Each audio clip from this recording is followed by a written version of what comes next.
තෙරුවන් සරණයි ස්වාමීන් වහන්සේ මාව ඇහෙනවද? ඔව් අපිට ඇහෙනවා හොඳට. තෙරුවන් සරණයි. අද අපිට මේ ලිඛිත ප්‍රශ්න අ, එකක් ලැබිලා තියෙනවා ස්වාමීන් වහන්සේ. ඔව් මේ දැනට එම ප්‍රශ්න ඉදිරිපත් කරන්න මට අවසරයි.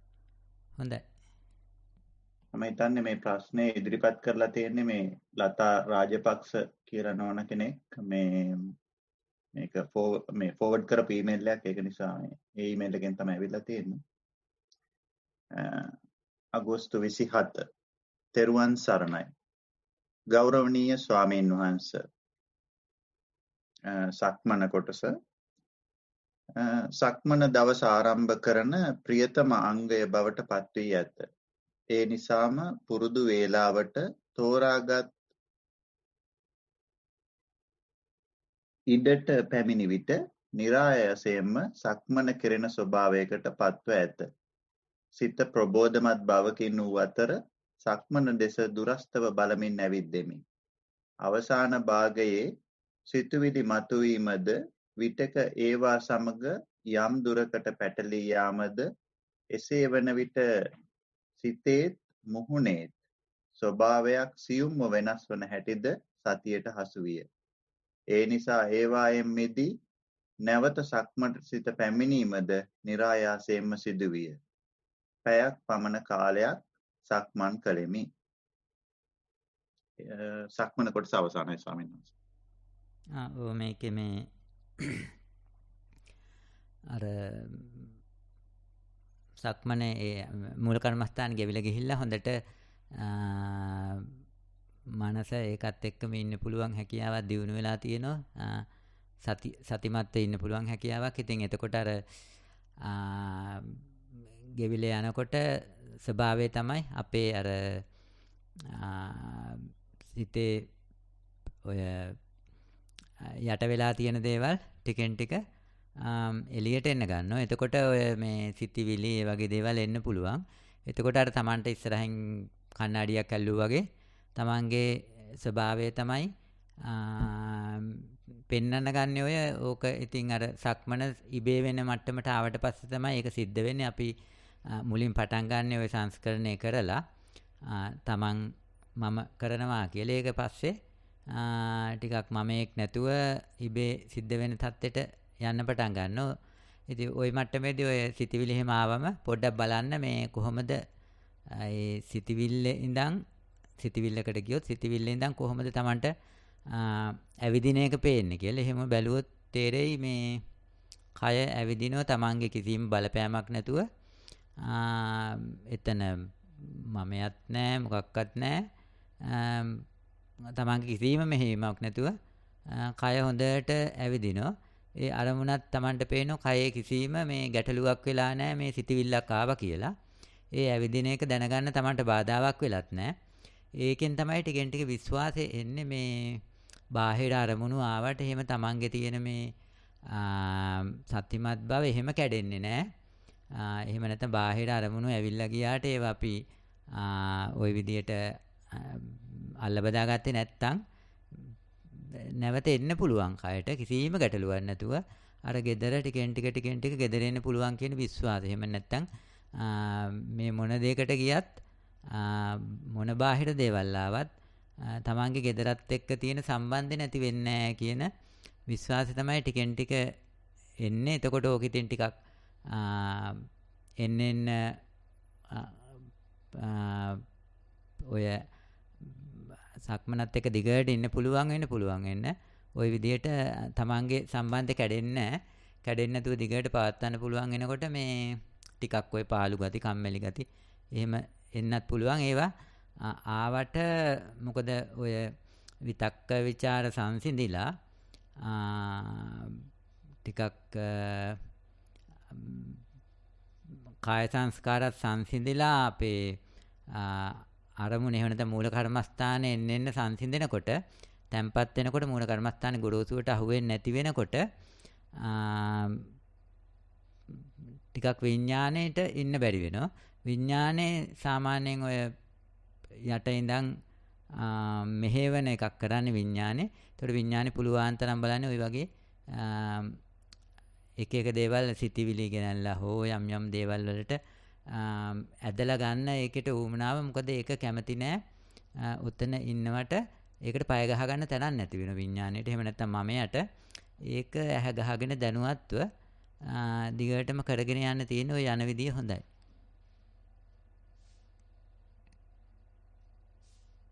අපි යමු පරියන්කට.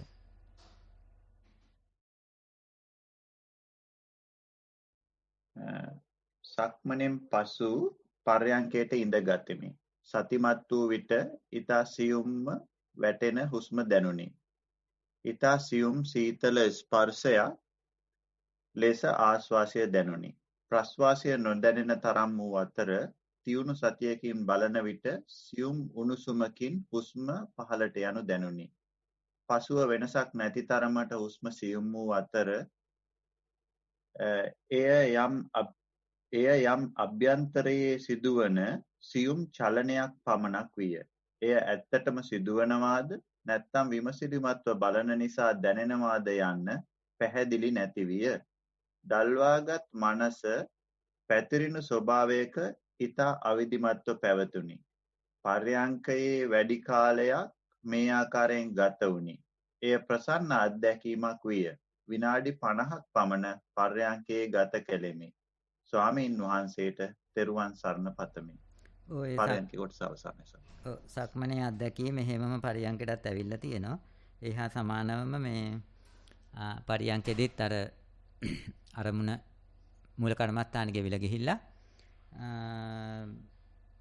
කාය සංස්කාර සංසිඳන මට්ටමට ඇවිල්ලා දැන් චිත්ත සංස්කාරත් ටිකක් සංසිඳන මට්ටමට ඇවිල්ලා තියෙන්නේ.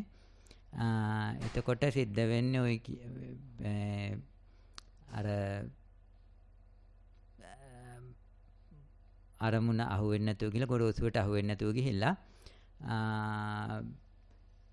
ඔය හොඳට අරමුණත් එක්ක ඉන්න පුළුවන් ගතිය තියෙනවා. තමන්ට මේක ඇත්තක්ද බොරුවක්ද එහෙම නැත්නම් සංඥාවක්ද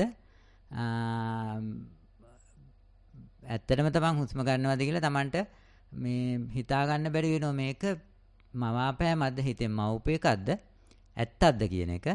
ඒක ඉතින් එතකොට තමයි තමන්ට මේ ඔය බුදුන් වහන්සේ කියන්නේ මනෝ පුබ්බංගමා ධම්මා මනෝ සෙට්ටා මනෝමයා කියන එක හොඳට තමන්ට මේ තේරෙන්න ගන්නවා. මේක මනසින් මවල ගන්න. එහෙම නැත්නම් හුස්ම රැල්ල අපි ඇත්තටම හුස්ම රැල්ලක් තියෙනවා කියලා ගත්තට මේක ඇත්තටම තියෙන එකක්ද නැත්නම් මනසින් මවුප එකක්ද කියලා යෝගාවචරයට සැක ඇති වෙන්න ගන්නවා. එහෙම නැත්නම් තමන් හුස්ම ගන්නවද හුස්ම ගැනෙනවද දේවල් දකින්නවද දේවල් බලනවද දකින්නවද කියලා හිතා ගන්න බැරි වෙන යෝගාවචරයට. ඒක ඔය සක්මන හරහා තවත් එදිනෙදා කටයුතු වලටත් එනකොට ඔය පරියන්ක අත්දැකීම හේමම ඔය චිත්ත සංස්කාර සංසිඳන මට්ටමට එනකොට මේ වෙන දේවල් හිතා ගන්න බැරි වෙනවා. මේක ඇත්තක්ද එහෙම නැත්නම් මේ මනසින් මවල පෙන්වන මායාවක්ද කියන එක. එතකොට යෝගාවචරයට ටික ටික තේරෙන්න ගන්නවා. විශේෂයෙන් එදිනෙදා කටයුතු වලට මේ ලෝකෙ මොන දේවල් සිද්ධ වුණත් මේ Tamanට ඒවා දුකක් කරදරයක් කරගන්න නැතුව Tamanට ප්‍රශ්නයක් කරගන්න නැතුව පැත්තකට වෙලා ඉන්න පුළුවන් මට්ටමක් තේරෙන්න ගන්නවා. ඉතින් ඒකට තමයි ඔය ඇවිල්ලා තියෙන්නේ. එතකොට ටිකක් ඔය මට්ටමේදී නොයේක් දේවල් එන්න පුළුවන්. මේ අනිත්‍යයට උදව් කරන්න ධර්මයේ කියලා දෙන්න Tamanට නොයේක් විඥානයේ එක එක විදිහට අර යටින් මේ පාතාලේ එහෙම නැත්නම් කුඩුකාරයෙක් එහෙම නැත්නම් මේ ඉත්තු දාලා බිස්නස් කරන පාතාල මේ ලොක්කෝ ඉන්නේ. අන්න ඒ වගේ මේ විඥානය කරන තමන් ඉදිරිපත් වෙන්නේ නැතුව අපි මං හිතන්නේ ඔය පෙරේද දේශනාවේදී අපි සාකච්ඡා කරා ඔය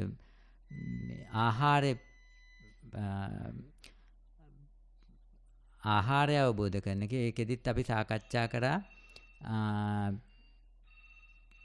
කොහොමද මනෝ සංචේතනික ආහාර එව්වා ඔක්කොම නැති වෙලා යනකොට විඥාණය කොහොමද ඉන්න බැරුව මේ ඒක නොයේක් දේවල් කරනවා. අනිත් ආහාර තුන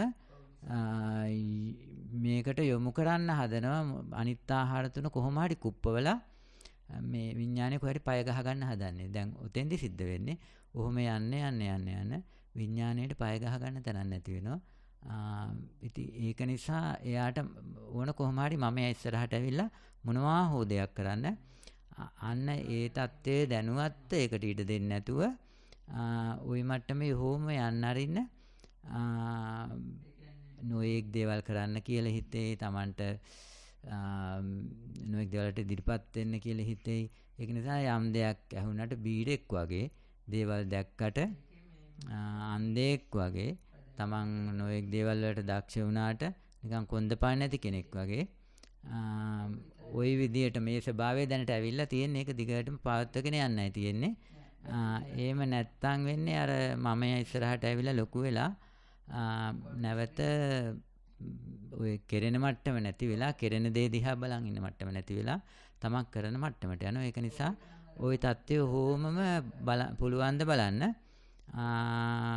පරියන්කින සක්මනට ගෙන සක්මනෙත් ඒ මට්ටම ඇවිල්ලා තියෙනවා. ඒක එදිනෙදා කටයුතු වලදීත් ඒ විදිහටම සිද්ධ වෙන්න ආරින්න. එතකොට මේ අනිත් අයටත් ඉතින් ටිකක් වෙනසක් තේරෙයි.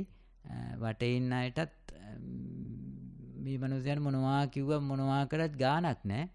ඔය ඉතින් ඉන්නවා. ඒක මේ ඒ අයට ඉතින් එහෙම වටේ ඉන්න අයට එහෙම දැනෙන්න අරින්නේ නැතුව තමන්ගේ වැඩේ කරගෙන යන්න තියෙන්නේ. ඔය යන විදිය හොඳයි. හෝම දිගටම ඒ එන අවස්ථාවට ඒ මතුවෙලා එන එකට එහෙම මතුවෙලා එන්න අනුග්‍රහ කරන්න තියෙන්නේ. දිගටම කරගෙන යන්න කියලා තමයි කියන්න තියෙන්නේ. එහෙමයි ස්වාමීන් වහන්සේ. අපිට තව ප්‍රශ්න දෙකක් ඉදිරිපත් වෙලා තියෙනවා. මේ ප්‍රශ්නය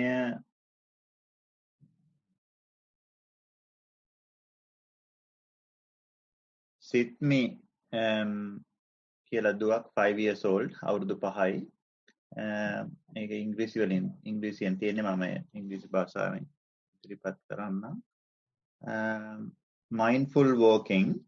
In mindful walking, I follow the squares on the floor. I felt coldness on the floor to my feet. Mindful sitting. I sat on the bed like a statue. I closed my eyes. I felt my tummy goes up and down. සිත්මි දුවගේ වර්තාව අවසානයේ සම්මත. Yes, I think how does it mention how old is she? I think she's like 3. Sitmi 5 years old. 5 years old. Oh, okay. Good report from 5 years old girl. So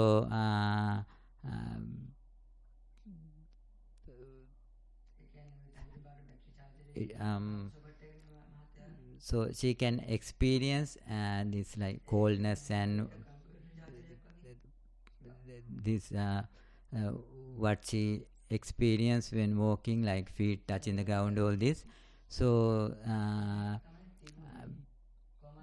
this when she start to like report like this, she will slowly learn how she can express, I mean the experience, whatever she experience, how she communicate, like take into a report. So this is she can get encouraged like this, like do walking like this, and when reporting, maybe someone else need to help her, her parents or her sisters. So try to take, I mean the put into words what she experienced, and write this kind of report will encourage her to look at what are the experiences she get when she is walking, and it will slowly develop her communication skills, one thing, and then how she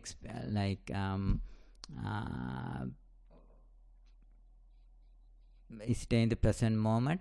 Usually kids, they naturally they stay in the present moment. So when they grow up, the problem comes when they grow up. So now when she is still young, she practice like this, she will get so much she will slowly able to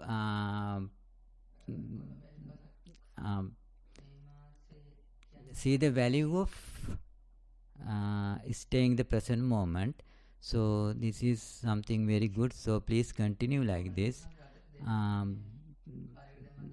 The parents and her sisters can encourage her to do this in the future also, so please continue. Let's go to the next report. එහෙමයි ස්වාමීන් වහන්සේ. ඊළඟ ප්‍රශ්නය මේ මම හිතන්නේ සිත්මිගේ අක්කා අශ්මිගෙන් තියෙන්නේ 7 years old. I will separate the question into two, ස්වාමීන් වහන්සේ. There's a mindful walking and mindful sitting. The mindful walking part. I started mindful walking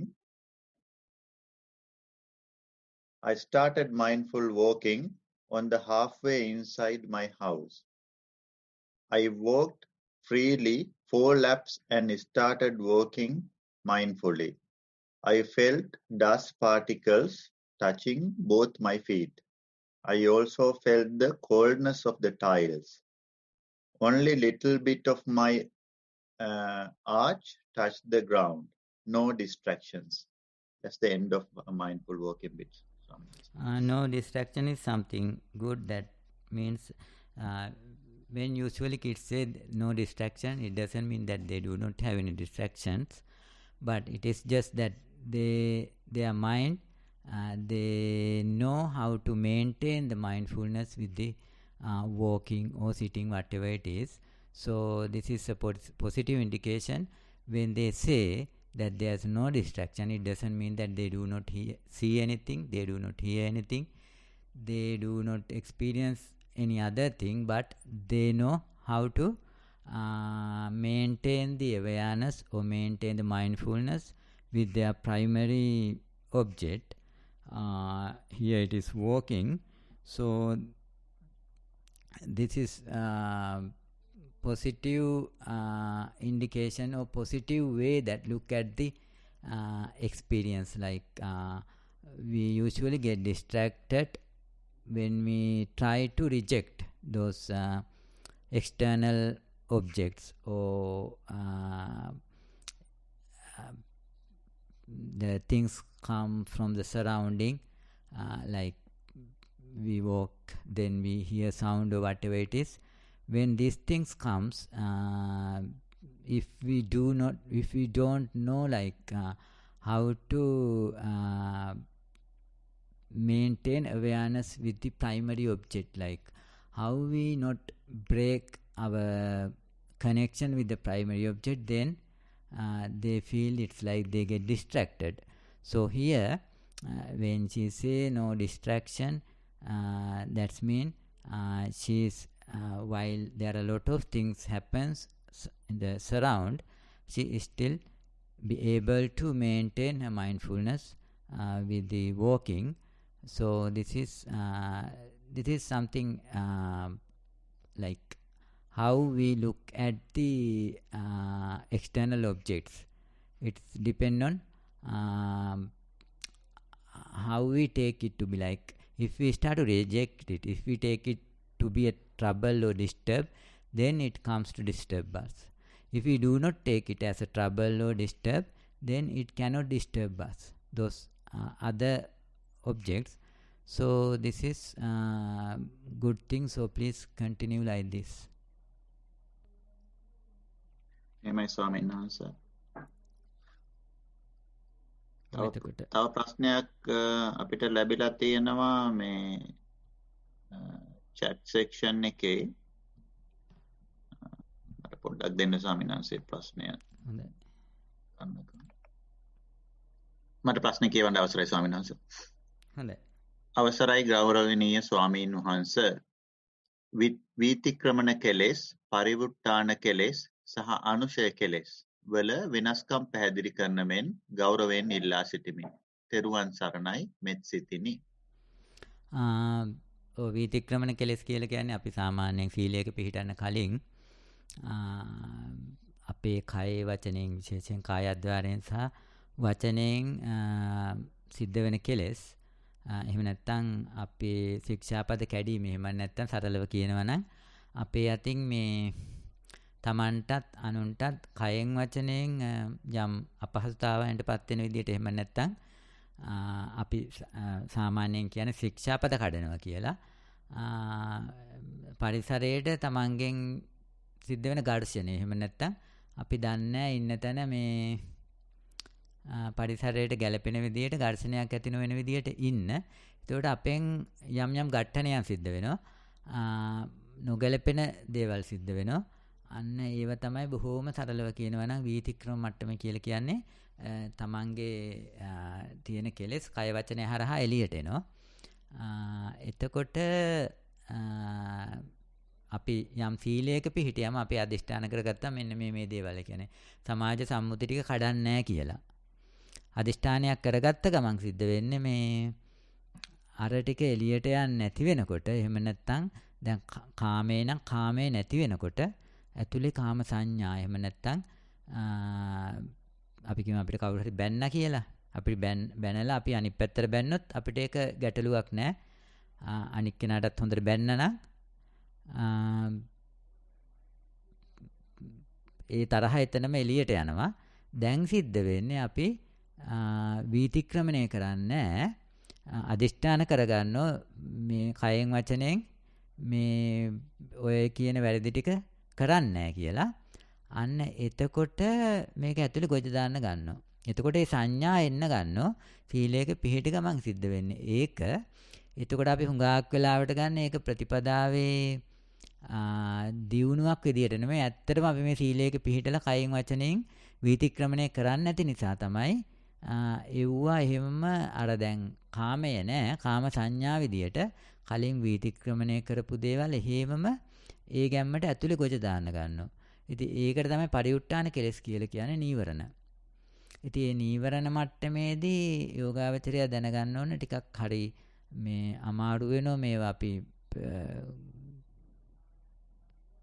සීලයක පිහිටි පමණින් අර තියෙන අපහසුකම් එහෙම නැත්නම් දුක එහෙම නැත්නම් අපි සාමාන්‍යයෙන් සීලයක පිහිටන්න කලින් හිටියට වඩා ටිකක් වැඩි වගේ තේරෙන්න පුළුවන්.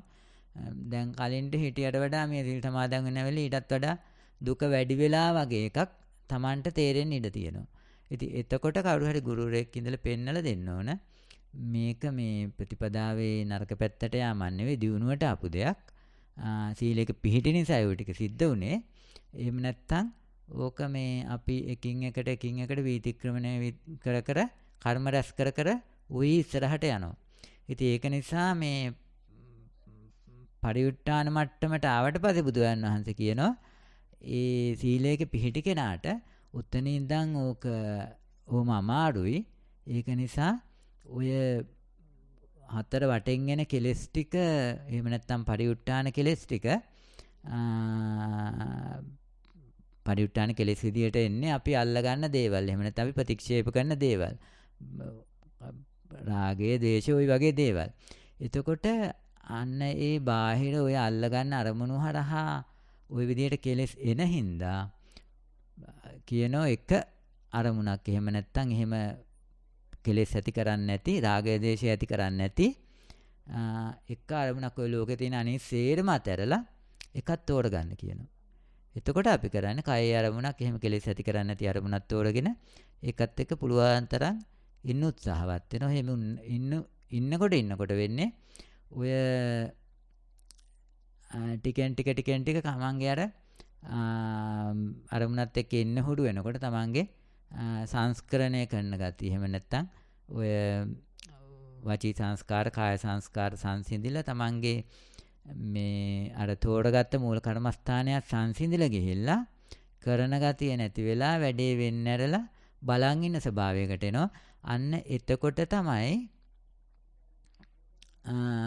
ඔන්න නියම වැඩේ සිද්ධ වෙන්න ගන්න මේක තමන්ගේ අර යට තැම්පත් වෙලා තියෙන දේවල් දැන් අරමුණත් එක්ක හොඳට ඉන්න පුළුවන් මට්ටමට ආවට පස්සේ දැන් ওই පරිඋත්ථාන වශයෙන් මේ කෙලෙස් එන්නේ යට විඥානයේ යටින් ඉඳන් වැඩ දාන්න ගන්නවා. ඒක කරන්නේ අර තමන්ගේ යටම තියෙන දේවල් ටික එන්න ගන්නවා. එතකොට ඒව එන්නේ නීවරණ විදියටම නෙවෙයි. ඒ හරහා නීවරණ ඇති කරවන්න පුළුවන්. ඒ හරහා තමන්ට බලාපොරොත්තුවක් දීලා එහෙම නැත්තම් කියනවා කට්ටියට බණ කියලා දෙන්න කියලා. එහෙම නැත්තම් අරක කරන්න කියනවා මේක කරන්න කියනවා ලෝකෙට උදව් කරන්න කියනවා. ලෝකේ තියෙන දුප්පත්කම නැති කරන්න හදනවා. හරි කුසල පැත්තෙන් මේ ධාර්මික විදියට විඥානය කරන්නේ අර සංචේතනා හරහා මොකක් හරි මේක පටලවන්න හදනවා. ඒ හරහා තමයි ඊට පස්සේ නැවත ඔය අනුසන මට්ටමින් දෙන ඒ ගේම හරහා ඒ ක්‍රියාත්මක කරවීම හරහා තමයි නැවත විඥාණයට පුළුවන් වෙන්නේ. හරි ගියොත් ඒකේ ප්ලෑන් එක හරි ගියොත් පරිඋත්ථාන මට්ටමට නැවත උස්සලා ගන්න මේක. එතකොට යෝගාවචරය දැනගන්න ඕන මේ දැන් මෙන්න මේ මට්ටමට ඇවිල්ලා තියෙන. දැන් මගේ හිතේ නීවරණ නැහැ. මට අරමුණත් එක්ක හොඳට ඉන්න පුළුවන්. හැබැයි විඥානයේ නොයේ දේවල් ඔය වගේ කියනවා. එතකොට එව්වට අහු වෙන්නේ නැතුව මැට්ටෙක් වගේ, බීරෙක් වගේ, අන්ධයෙක් වගේ මොනවත් කරගන්න බැරි එකෙක් වගේ ඉන්න ඕන දිගටම විඥාණයට පෝර දාන්න නැතුව ඉන්නනා. ඉතින් ඒක තමයි අනුසය මට්ටම. එහෙම දිගටම කරගෙන යන්න තියෙන්නේ. ඉතින් ওই විදිහට තමයි අපිට සාමාන්‍යයෙන් මේ අපි කරන වැඩෙත් එක්ක සම්බන්ධ කරගන්න තියෙන්නේ. මම හිතන්නේ ඒ ටික ප්‍රමාණවත් ඔය අහපු ප්‍රශ්නෙට. එහෙමයි ස්වාමීන් වහන්සේ බොහොම පිං.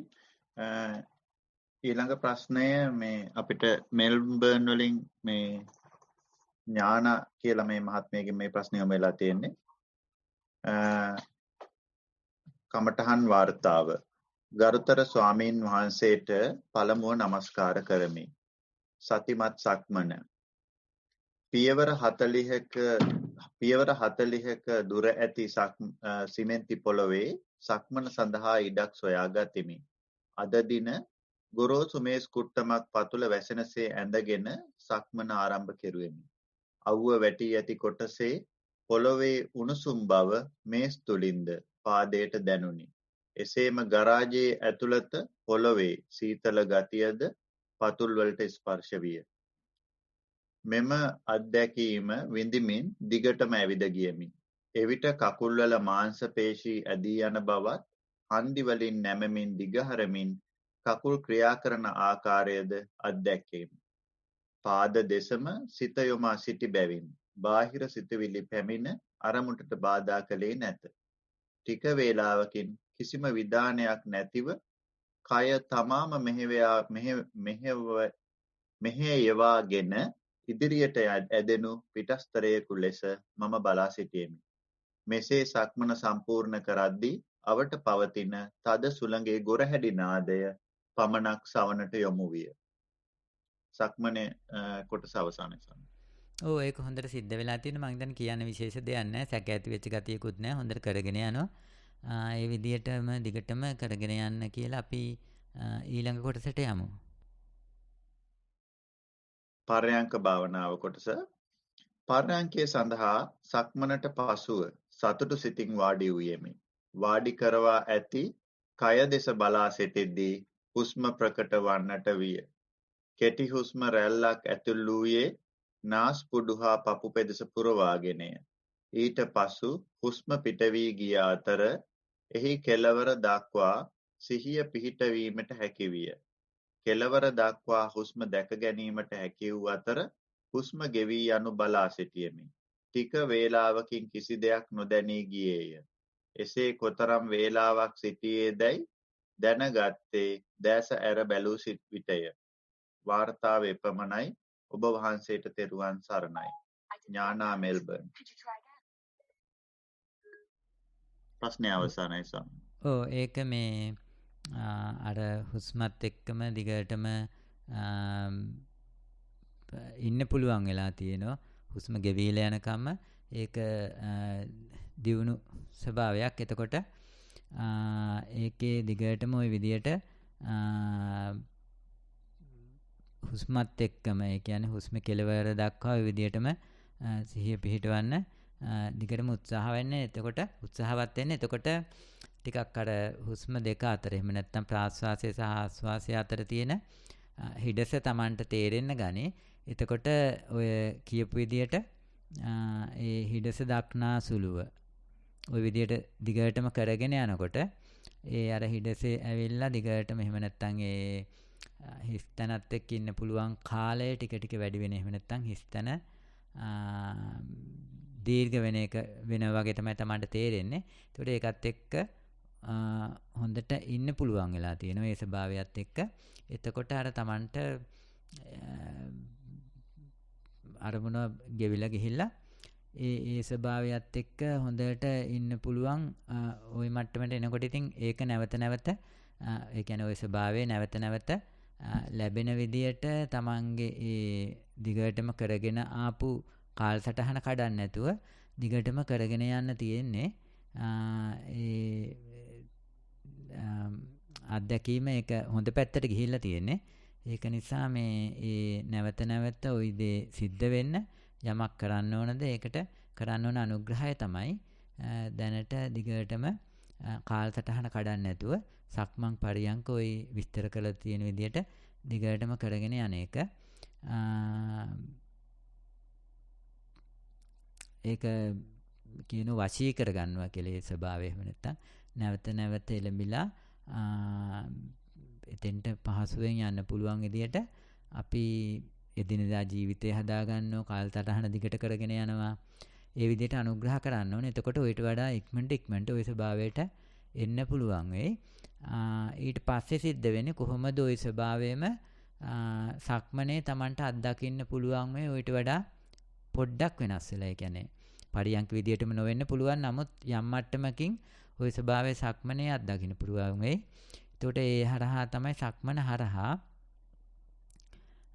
එදිනෙදා කටයුතු වලට ගන්න පුළුවන් ඒ ඔය අත්දකින්න ස්වභාවයම. එතකොට ඉතින් ඒක අර Tamanට gedara වගේ වෙන්න ගන්නවා. ඕනම වෙලාවක එළඹිලා වාසය කරන්න පුළුවන් මට්ටමට ඒක හදාගන්න එකට කරන්න තියෙන දැනට පරියන්කේ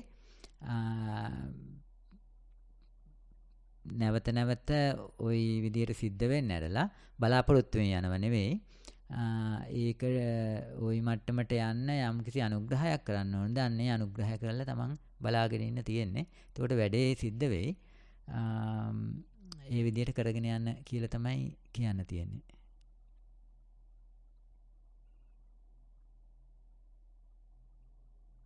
ස්වාමීන් වහන්සේ මාව ඇහෙනවද?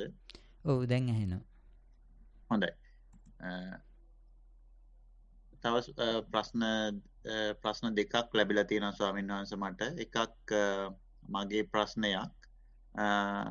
අනිත් එක මේ chat window එකේ හම්බෙලා තියෙන ප්‍රශ්නයක් තියෙනවා. මගේ ප්‍රශ්නයක් කිව්වේ කවුද ප්‍රශ්නේ උඹේ? මට මගේ මේ කියවන මේ ඔව් මම වාගත්තනේ. අනේ අහිංසක ප්‍රශ්නයක් තියෙනවා. අවසරයි ස්වාමීන් වහන්සේ. ගරු ස්වාමීන් වහන්සේ මම නිවසේ ලෑලි පොළවේ සක්මන් කරමි. දෙපා වලට සිත යොමු කරමින් සක්මන් කරන විට පාදවලට පොළවේ තද ගතිය පැහැදිලිව දැනේ. ඒ සමගම ටික වේලාවකින් පාද පොළවේ වැදෙන ශබ්දය ඇසේ. මෙම ශබ්දයට සිත යොමු කිරීම සක්මනට උපකාරයක්ද නැතිනම් මාය නොකළ යුතුද දැන ගැනීමට කැමැති. ඔබ වහන්සේට තෙරුවන් සරණයි. සාමාන්‍යයෙන් කය හරහා දැනෙන අත්දැකීමක් ඉදිරියෙන් තියාගන්න පුළුවන් නම් හොඳයි. ඒ කියන්නේ අපි සාමාන්‍යයෙන් මූල කර්මස්ථානයේ විදිහට තෝරගන්නේ තමන්ට නිතර එළඹ වාසය කරන්න පුළුවන් නොමිලේ ලැබෙන කිසිම අපහසුවකින් තොරව ලැබෙන අරමුණක් තමයි ඉස්සරහින් තියාගන්න. ඒක නිතර ඒ කියන්නේ ඕනම වෙලාවක එළඹෙන්න පුළුවන් වෙන්න ඕනි. මේ පහසුවෙන් ලැබෙන්න ඕනි. ඒ කියන්නේ අපිට එළඹෙන්න පුළුවන් එකක් වෙන්න ඕන. එතකොට අපි සද්දයක් වගේ එකක් වුණොත් සමහර තැන්වල අපි ওই විදිහට සක්මන් කරද්දී සද්ද වෙනස් වෙන්න පුළුවන්. එහෙම නැත්නම් ඒ සද්දේ එන්නේ නැති වෙන්න පුළුවන්. එතකොට ඒ වගේ දෙයක් ඉස්සරහින් තියාගන්න. අනිත් එක ඒ කය හරහා අපි අත්දකින අරමුණු අපි ඒක අත්දකින්න එකත් එක්ක එළඹ වාසය කරන්න. ඒකේ එහෙම නැත්නම් ආනාපානෙ හෝ පිම්බීම හැකිලිම හෝ ඒවා අපේ මනස තැම්පත් වෙන්න කාය සංස්කාර සංසිඳනවා. ඒ අත්දැකීමත් ටිකෙන් ටික සංසිඳෙන්න ගන්නවා. ඉතින් අනිත් අරමුණු එහෙම නොවෙන්න පුළුවන්. එතකොට ටිකක් ඒ යන ස්වභාවය ටිකක් අපි සාමාන්‍ය යන ස්වභාවයට වඩා වෙනස් වෙනවා. ඒක එහෙම සම්පූර්ණ වැඩි කියන එක නෙමෙයි මම මේ කියන්නේ. කයත් එක්ක යන්න පුළුවන් නම් පහසුවක් වෙයි. සාමාන්‍යයෙන් මේ සෙන්නාගමේ එහෙමනම් ඒ බාහිර සද්දත් පාවිච්චි කරනවා. කමටහනක් විදියට තියාගන්න. නමුත් ඒකට ඒකට යම් වියදමක් දරන්න එපා. එහෙම නැත්නම් අපි යම් ආකාරයකින් මේ සද්ද උපදවා ගන්න එපා. අන්න එහෙම නැතුව කය හරහාම ගන්න අරමුණක් වුණොත් ඒක පහසුවක් වෙනවා එළඹ වාසය කරන්න ඕනෑම වෙලාවක. එහෙම නැත්නම් සක්මන නැති වුණත් අපි ඉඳගෙන ඉන්නවා නම් ඒ අර සක්මනේ හුරුවට කයට හුරු වෙච්ච එකට අපිට එතකොට ඉඳගෙන ඉන්නවා කියන ඉරියව්ව බොහොම පහසුවෙන් වෙන නිකන් ආගන්තුක අරමුණක් නොවන විදියට ආගන්තුක දෙයක් නැතුව තමන්ගේ ගෙදරාව වගේ කයත් එක්ක ඉන්න පුළුවන් වෙනවා. ඒ වාසිය තියෙනවා. ඒ පහසුව තියෙනවා. එතකොට එළඹිලා වාසය කරන්න. අනිත් එක ඔය දැන් කියපු විදියට වාර්තාවේ ඒක අර ඇවිදිනකොට අමතරව අත්දකින අත්දැකීමක් ඒක ප්‍රතික්ෂේප කරන්න යන්න එපා. ඒ කියන්නේ ඒක බැලෙනකොට බැලෙන එක ප්‍රතික්ෂේප කරන්න යන්නත් එපා. තමන් බලන්නේ සද්දය ඇහෙද්දි තමන්ට කයේ දැනීමක් තේරෙනවද කියලා. ඒ කියන්නේ පය පොළවේ ස්පර්ශ වෙන එක නම් ඒකත් තේරෙනවද කියලා අරක ප්‍රතික්ෂේප කරන්නේ නැතුව ඒක දැනුණට ප්‍රශ්නයක් නැහැ. කයේ ලක්ෂණ ටික බලන්න තියෙන්නේ. කියන්නේ කය ස්පර්ශ වෙනකොට මොනවාද තමන්ට ඇවිදිනකොට දැනෙන තේරෙන දේවල් ටික. ඒ දේවල් ටික බැලුවනම් ඒ දේවල් ටික දක්නාසුලුව ඇවිද්දනම් එතකොට තමන් දන්නේම නැතුව අරක ඉබේම අමතක වෙලා යනවනම් අමතක වෙලා යයි. එහෙම නැතුව අමතක කරන්න හදන්න එපා. අමතක කරන්න හදනකොට වෙන්නේ ප්‍රතික්ෂේපයක්. ඒ හරහා එක නැවත නැවත එන්න පුළුවන්. ඕක මට මතකයි අපි දැන් ගොඩක් කල් වෙනවා මේක අපි වෙන සායනාංශ නමක් එක්ක මං ගියා මේ බේත් ගන්න ඒ සායනාංශෙට. එතකොට මේ හිතන ආතරයිටිස් තිබිලා ඒ සායනාංශෙට මේ එතකොට ડોක්ටර් කෙනෙක් ඇවිල්ලා මේ සායනාංශෙට කියලා තියෙනවා මේ සායනාංශ මගේ පුතාට පොඩි ප්‍රශ්නයක් තියෙනවා මේ එක්කගෙන එන්නද කියලා. ඊට පස්සේ එක්කගෙන ආවා ඒ සායනාංශ කියලා තිබ්බ එක්කගෙන එන්න කියලා ඇවිල්ලා අපිට මේ මුණ ගැහිලා කතා කරනකොට මේ පුතාට තියෙන්නේ මේ එයාට තියෙනවලු ප්‍රශ්නයක් ලියනකොට පැන්සලට එහෙම නැත්නම් පෑනට වඩා ලියන අකුරට වඩා අවධානය යනවලු මේ අර පෑනෙන් එන හෙවණැල්ලට. ඒකට වැඩිපුර අවධානය යනවා ලියා ගන්න බැරි වෙනවලු. ඉතින් මේ අපිට තේරුණා මේක මේ අර හෙවණැල්ල දකින්න එක ප්‍රතික්ෂේප කරන්න හදන්න වෙන්නේ ඒක නැවත එන්න ගන්නවා. එතකොට අපි ඇහුවා මේ එතකොට ඔයාට බැරිද සාමාන්‍යයෙන් ඕක ප්‍රතික්ෂේප කරන්නේ නැතුව ඕක දැනෙද්දි මෙහෙම නැත්තම් අපි ගෙදර දැන් චිත්‍රපට අපි කියමු අපි කෑම ගන්න ගමන් චිත්‍රපටි බලනවා. එහෙම නැත්තම් මැච් එකක් බලනවා. එහෙම නැත්තම් සමහරවිට ගණන් හදන ගමන් එයා ඉගෙන ගන්න මං හිතන්නේ උසස් පෙළ කරන ගමන් වගේ හිටියේ. මං අහුව ගණන් හදනකොට ඔයාට බැරිද මැච් එකක් බලන ගමන් ගණන් හදන්න කියලා. ඒ කියන්නේ මැච් එකේ ගොඩාක් මැච් එකේ හොඳ ඉවෙන්ට් එකක් යනකොට ඒක දිහා බලනවා. ආයි ඒක ඉවරුණාම ආයි ඇවිල්ලා ගාන හදනවා. ওই දෙකම කරන්න බැරිද? එහෙම නැත්තම් මැච් එකේ පැත්තේ යනවා. මැච් එක ගැනත් යම් අවධානයක් තියාගෙන ගණන් හදන්න බැරි. එයා කිව්වා පුළුවන් කියලා. මට පුළුවන් සයන්නාන්ස කියලා. එහෙමනම් අන්න ඒ වගේ කරන්න මේකට ප්‍රතික්ෂේප කරන්න යන්න එපා. මැච් එක සද්ද ඇහෙන එක ප්‍රතික්ෂේප කරන්න ගියොත් ඒ දකින්න එක ප්‍රතික්ෂේප කරන්න ගියොත් ගාන හදන්න බැරි වෙනවා.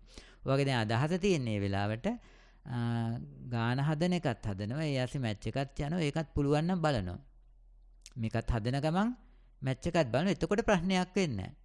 හැබැයි අරක කරදරයක් කරගත්තොත් එහෙම නැත්නම් කවුරු හරි ඇවිල්ලා අපි කිමු සින්දුවක් දැම්ම කියලා ඒක දාන්න නොඇසේවා කියලා ප්‍රාර්ථනා කරගෙන මට මේක කරදරයක් විදියට ගත්තොත් කරදරයක්ම තමයි. ඉතින් ඒක නිසා අර සද්දය ඇහෙන එක බාධාවක් කරගන්න නැතුව ප්‍රතික්ෂේප කරන්න යන්න නැතුව ඒ ඇවිදින එක දැනෙද්දි සද්දෙත් ඇහෙන්න දීලා ඇවිදින එකේ Tamanට දැනෙන ලක්ෂණ ටික හොඳට බලන්න තියෙන්නේ. ඒ ටික ලියුණා නම් ඒ කියන්නේ වාර්තාවට ලියද්දි ලියුණා නම් අර ප්‍රතික්ෂේප ඉබේම නැති වෙනවා. එතකොට Taman එක වාර්තාවක් ලියලා ඊළඟ සක්මනට යනකොට අර වාර්තාවෙන් එන ගැම්මෙන් එහෙම නැත්නම් වාර්තාවෙන් ලියන එකෙන් ගැම්මක් එනවා මේ ඊළඟ සක්මනට යනකොට ඒකේ ලක්ෂණ ටික බලන්න. තව මොනවාද මට අත්දකින්න පුළුවන්. අන්න ඒ විදිහට මේ අලුත් එහෙම නැත්නම් ආධුනික මනසක් ඇති වෙනවා. මොනවාද මේකේ වාර්තාවට ඇතුළත් කරන්න තියෙනව නම් මොනවාද තියෙන අත්දැකීම්. බොහොම සාමාන්‍ය දේවල් ඊව දිහා හොඳට යොමු වෙලා බැලෙන ගතියක් එනවා. තමන් ওই වගේ වාර්තාවක් ලියන එකෙන් ඒ ලියනකොට ලියන්න ඕන පුළුවන් තරම් මූල කර්මස්ථාන ගැන. ඇවිදින එක, පය පොළොවේ ස්පර්ශ වෙන එක ගැනම ලිව්වනම් ඒ කොතනද වදින්නේ, කොහොමද වදින්නේ බොහොම සාමාන්‍ය දේවල්. කිසිම ඉන්ටෙලෙක්චුවල් කිසිම තාර්කික කිසිම දෙයක් නැහැ. අත්දකින්න දේ එහෙමම ලියන්න තියෙන්නේ. බොහොම සරල දේවල් වෙන්න පුළුවන්. ඒ ලියන එකෙන් තමයි ලස්සනට පෙළ ගැහිලා එන්නේ. ඒකෙන් එනෝ ගැම්මක් අරගෙන යනෝ දිගටම මේ කිසිම වෙහෙසක් නැතුව අපි අදිෂ්ඨාන කරලා අරමුණත් එක්ක ඉන්නවා වගේ නෙවෙයි. මම මේකත් එක්කම දිගට ඉන්නවා කියලා ගැම්මත් එක්ක වීරියක් එක්ක යෙදෙන එකක් නෙවෙයි. අර බලන බැල්මෙන් පුදුමාකාර විදියට මේ ගැම්ම දෙන කිසිම වෙහෙසක් නැතුව අරමුණත් එක්ක එක දිගට සතිය පවත්වන්න. ඉතින් එහෙම කරා නම් මේ ඔය අර මේ සද්ද ඇහෙන එක බාධාවක් නොවන මට්ටමට අරමුණත් එක්ක බොහෝම කරදරයක් නැතුව ඉන්න පුළුවන් වෙයි. ඒ විදිහට කරගෙන යන්න කියලා තමයි කියන්න තියෙන්නේ. එහෙමයි ස්වාමීන් වහන්සේ බොහොම පිං. මේ මගේ ප්‍රශ්නෙට කලින් ස්වාමීන් වහන්සේ මේ නාලක වීරසිංහ කියලා මහත්තයෙක් මේ අත උස්සලා තියෙනවා මේ Zoom එකේ. ඒ මහත්තයාට අවස්ථාව දෙන්න අවසරයිද? හොඳයි.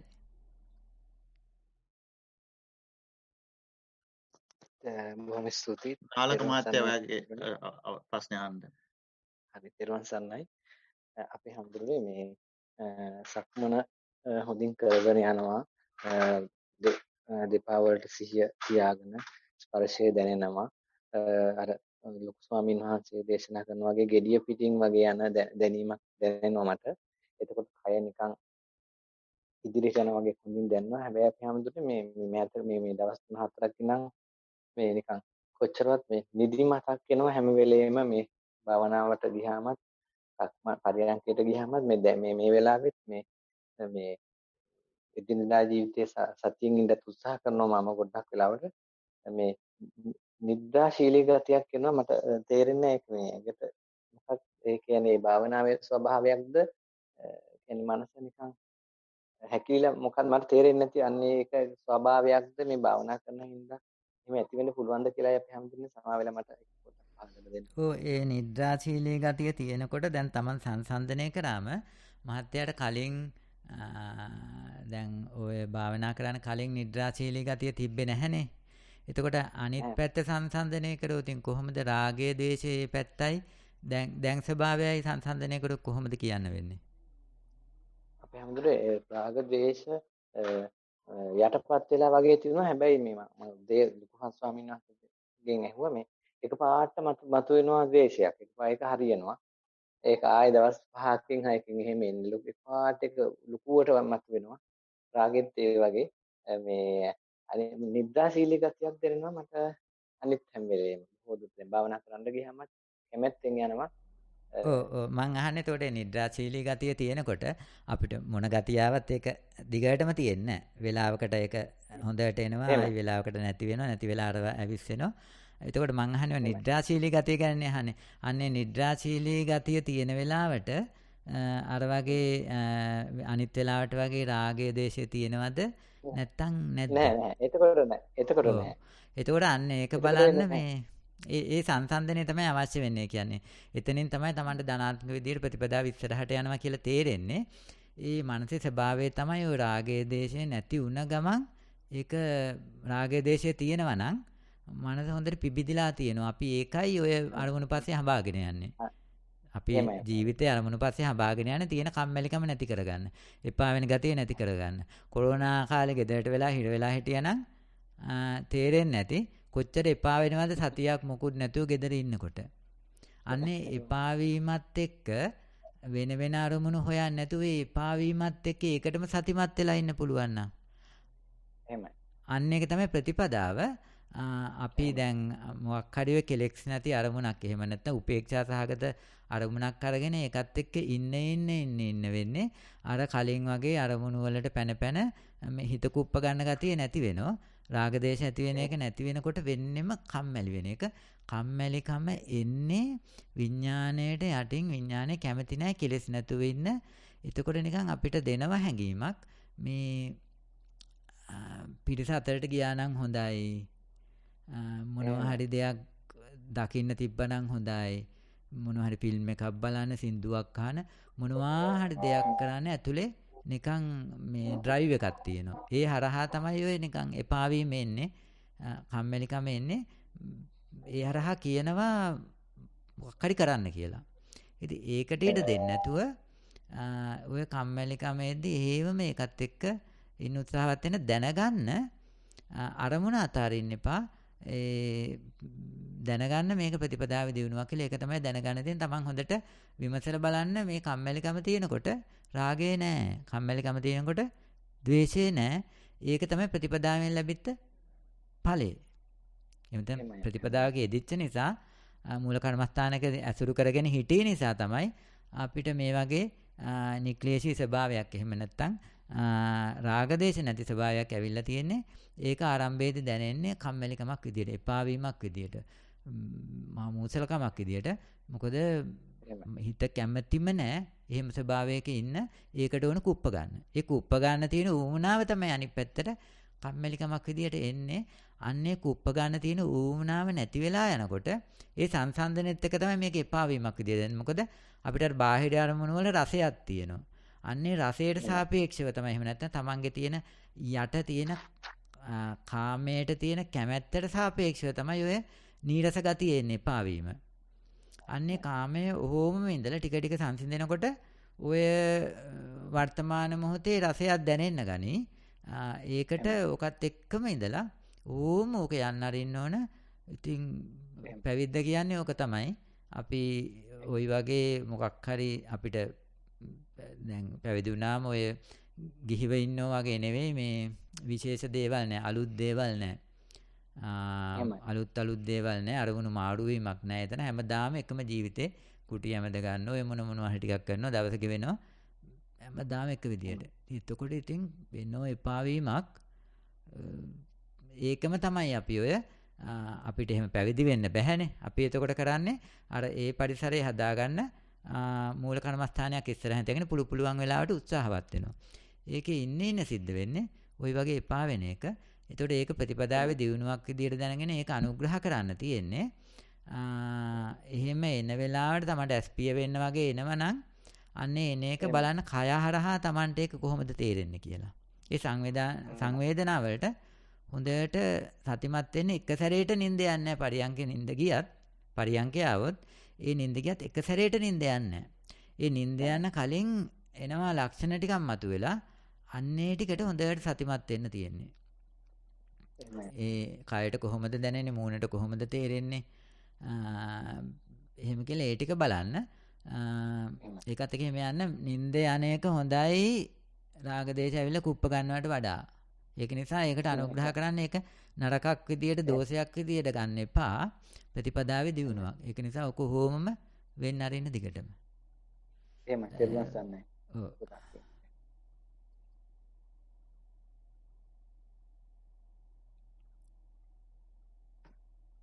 අවසරයි ස්වාමීන් වහන්සේ. ඔව් මං හිතන්නේ අපිට වෙන ගැටලු තියෙනවද කමල්? මමයාගේ ගැටලුව තමයි හාමුදුරනේ. ඒ ගැටලුවට මේ අපිට දැන් මම හිතන්නේ තව විනාඩි 7ක් විතර තමයි පැයෙන් ඉතුරු වෙලා තියෙන්නේ. මේ ඒක නිසා ඒ ප්‍රශ්නේ මම පස්සට තියන්නද අපේ හාමුදුරනේ? ඔව් නේ අපි මොකද 15 දැන් සාකච්ඡාව පටන් ගන්නේ තව ටිකකින්. අපිට එතකොට එහෙමයි. නැත්තම් හැබැයි විනාඩි 7ක් තියෙනවා නම් ගැටලුවකුත් නැහැ. එහෙමනම් මම ප්‍රශ්නේ අහන්නම් අපේ හැමදෙන්නේ ඒක ගොඩක් වෙලා යන ප්‍රශ්නයක් කියලා ඔබ වහන්සේනේ දන්නේ. එතකොට ඔබ වහන්සේ තීරණය කරන්න ප්‍රශ්නේ අපි පස්සට දානවද නැද්ද කියලා. ඒක නිසා මම ප්‍රශ්න ඉදිරිපත් කරන්නම් ඉක්මනට. හොඳයි. අම්තරේ මට තියෙන ප්‍රශ්නේ තමයි මේ අර මේක මේ මට ඇති උනේ මේ අර මේ මම සූත්‍රයේ කියවුවා මේ පිටක.lk එකේ. එතකොට තමයි මට මේ ප්‍රශ්නේ ආවේ. මේකේ අර මනෝ සංචේතන ආහාරය එහෙම නැත්නම් සතරවැනි විඥාන ආහාරය කියලා ඒ දෙකක් ගැන කතා කරලා තිබුණා. එතකොට මේ ඒ දෙකේ මේ වෙනස මොකක්ද කියන එක මට තේරෙන්නේ නැහැ හැමදෙන්නේ. ඒක තමයි මගේ ප්‍රශ්නේ. මනෝ සංචේතනික ආහාරයයි විඥාන ආහාරයයි. එහේ. ඔව් විඥාන ආහාරය සාමාන්‍යයෙන් අපිට මේ අත්දකින්න අමාරුයි. විඥානය කරන්නේ අටින් ඉඳන් ගේම දෙන විඥානය කරන්නේ ඔය අනිත් ඒ කියන්නේ අනිත් සංස්කාර තුන කුප්පණ එක තමයි විඥාණයෙන් කරන්නේ. විඥාන ආහාර එහෙම අඳුන ගන්න බෑ. ඔය සියලු දුක් කරදර දෙන්නේ යටින් ඉඳන් ගේම ගහන විඥානේ. ඉතින් එතකොට විඥාණය දකින්න බෑ කවදාවත්. ඒක නිසා ඒක කරන්නේ මේ අනිත් තුන කුප්පණ එක. ඒකෙන් ප්‍රයෝජනය ගන්න එක තමයි විඥානය කියන්නේ. සංස්කරණේ නැත්තම් විඥාණයට පවතින්න බෑ. ඒක නිසා විඥානය කරන්නේ පුළුවන් තරම් වචී සංස්කාර, කාය සංස්කාර, මනෝ සංස්කාර, චිත්ත සංස්කාර කුප්පණ එක. ඒ හරහා වැඩ ගන්න එක. ඒක නිකන් ඔය අපි අර ඉස්සෙල්ලා කිව්වේ පාතාල ලෝකේ ඔය මේ පාතාල නායකයෙක් ඉත්තු දාලා වැඩ ගන්නවා වගේ මේ තුන් දෙනා දාලා වැඩ ගන්න එක තමයි විඥානය කරන්නේ. ඒක තමයි අපිට ඔය සාමාන්‍යයෙන් ප්‍රතිපදාව යනකොට නම් විඥානය පුළුවන් තරම් බලන හැම වෙලේම අර තමන්ට අඩිය ගහ ගන්න නැතුව එහෙම නැත්නම් පය ගහ ගන්න තැනක් නැති වෙනකොට දෙදරලනකොට එයා පුළුවන් තරම් බලනවා මම එයා ඉදිරිපත් කළ මොකක් හරි වැඩක් කරන්න. සංස්කාර සංසිඳනකොට නොකරන තැනට යනකොට නොකරන තැන මම එයාට පවතින්න බෑ. හැම දෙයක් කෙරෙන තැන මම එයාට පවතින්න බෑ. මම එයාට පවතින්න පුළුවන් ඉස්සරහට ඇවිල්ලා මොකක් හරි කරනකොට. ලෝකේ තලාපෙලාගෙන ඉස්සරහට යන්න තමයි මම එයාට ඕන. එතකොට එයාට නිකන් තේරෙනවා තමන් ඉන්නවා කියලා. එමෙතන තමන් ලෝකෙත් එක්ක ගැටෙනකොට තමන්ට දැනෙන ඔය ගැටීම හරහා මම ඉන්න ලෝකෙන් වෙන් වෙච්ච මමෙක් ඉන්නවා කියන එක. අන්න ඒක තමයි මම යට ඕන. මම යට ඕන මම යට තහවුරු කරගන්න. ඉතින් මාන්නේ විදියට එන්නේ ඒකේ බොහොම ගොරෝසු අවස්ථාව. මාන්නේ බොහොම සියුම් විදියට යටින් ක්‍රියාත්මක වෙනවා. මාන්නේ වැඩි වුණාම හරි ඝර්ෂණයක් වෙනවා. තමන් තුලත් ඒක තේරෙනවා. මාන්නේ නිසාම ඒක වහනවා. ඒ කියන්නේ ඒකට තියෙන ආසාව නිසාම. හැබැයි වටේ ඉන්න අයට තේරෙනවා මේක මේ ඇඳගෙන ඉන්නේ මේ හරියට ඇඳගෙන ඉන්නේ කියලා. ඉතින් ඒ වගේ අය අසුරු කරනකොට වටේ අයට දැනෙන්න ගන්නවා මෙයාගේ මොකද්ද ප්‍රශ්න ටිකක් තියෙනවා කියලා. ඒ ටික එන්නේ අර මමයා හරිය කැමති තමන් ඉදිරිපත් වෙන, කියන්නේ ඉස්සරහට එන්න හැම කටයුත්තකම. ඉතින් අන්න ඒක දැනගෙන ඔය ඉස්සරහට එන්නේ ඔය වචී සංස්කාර, කාය සංස්කාර, චිත්ත සංස්කාර හරහා අන්න ඒක නොවන විදියට කටයුතු කරන එක තමයි අපිට කරන්න තියෙන ප්‍රතිපදාවක්. හරහා අපි ඒකයි ගන්න ටිකෙන් ටික නොකරන තැනට. ඒ කියන්නේ අපි කතා කරන්නේ ඔය කුසලයේ අකුසලයේ කතා කරන්නේ මුලින්. ඒ අකුසලයේ හැම එකම තියෙන්නේ ප්‍රාණඝාතය, අදින්නාදානය, කාමමිච්ඡාචාරය, මුසාවාද ඔය වගේ කරන ටිකක්. කුසලයේ විදියට පෙන්නන්නේ පානාතිපාතා වේරමණී, අදින්නාදානා වේරමණී, කාමේසු මිච්ඡාචාරා වේරමණී. අර කරන එකෙන් නොකරන තැනට එනවා. ඉතින් එතකොට දන් දීපු හිටිය කෙනා දානේ පැත්තකින් තියලා, ඒ කියන්නේ දාණයට වඩා පෙන්නලා දෙනවා. ඊට වඩා ආනිසංසයි මේ මුකුත් දානයක් නොදී හරි මොකක්වත් නොකර එහෙම නැත්නම් වැඩි වැඩ නොකර ඉන්න එක. දාන කියන්නේ කිරීමක්. නමුත් ඒකට වඩා උතුම් කියලා පෙන්වනවා භාග්‍යතුන් වහන්සේ මේ නොකිරීම. එහෙම නැත්නම් සතුන් නොමරණ එක. හොරකම් නොකරන එක. කාමයේ වර්ධවා හැසිරෙන්නේ නැති එක. එතකොට මේ කිරීමට වඩා ටිකෙන් ටික නොකිරීමට එනවා. ඊට පස්සේ භාවනාවට ආවම භාවනාවේ අයිටත් වඩා නොකිරීමක් තියෙන්නේ. අපි ඉඳගෙන කය ඔහේ වෙන්නදලා ඒ වෙන දේ දිහා තමන්ගේ බලපෑමක් නොකර මම මෙයා ඉදිරිපත් වෙන්නේ නැතුව ඔහේ වෙන්නදලා වෙන දේ දිහා බලන් ඉන්නවා. ඉතින් මුළු සම්පජාන පබ්බේම කියලා තියෙනවා. ඒකෙත් සම්පූර්ණ ඒ වගේ දෙයක් සිද්ධ වෙන්නේ කයට අර හැමදාම එදිනදා හුරු වෙච්ච දේවල් ටිකක් කරන්න ඇරලා එහෙම බලන් ඉන්න එක දිහා වෙන වැඩේ. එතකොට මම යට ඉදිරිපත් වෙන්න තියෙන අවස්ථාව නැති කරන එකයි කරන්නේ.